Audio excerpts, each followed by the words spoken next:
કૂવા સુકાયા, હેડપંપ થયા બંધ,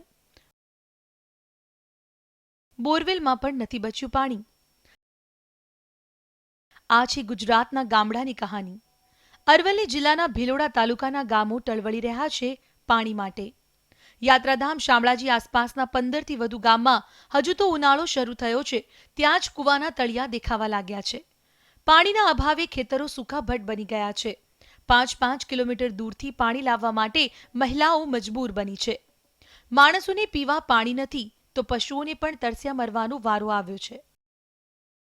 અમારા કુવા હેડપંપ બધા ખાલી થઈ જશે, કોરા થઈ જશે. અત્યારે તો એક હેડપંપ છે તેમાંથી અમે પીઓ ઢોરો પહ અને ભેહો પહ, પણ અમારે આખો ઉનાળો કેમ કરીને કાઢવો, વરસાદ આવે ત્યાં સુધી અમારો ત્રાસ થઈ જાય છે.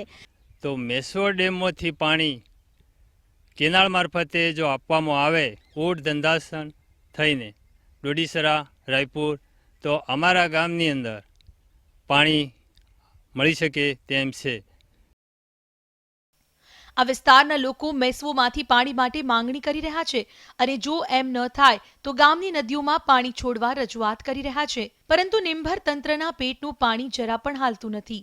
અધિકારીઓ તો થઈ જશે, કરીશું એવો જ જવાબ આપી રહ્યા છે. ભિલોડા તાલુકાના મેરાવાડા, ખારી અને આજુબાજુના ગામોની હેન્ડપંપ રિપેરિંગની ફરિયાદો મળી જાય છે અને તાત્કાલિક હેન્ડપંપ રિપેરિંગ ટીમ દ્વારા રિપેરિંગની કાર્યવાહી પૂર્ણ કરવામાં આવશે.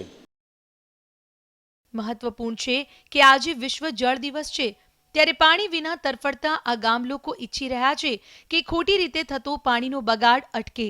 એટલું જ નહીં, તંત્ર પણ આ બાબતે યોગ્ય પગલાં લે અને વહેલી તકે પાણીનો પ્રશ્ન હલ કરે. Hardik Patel, ETV news, Aravalli.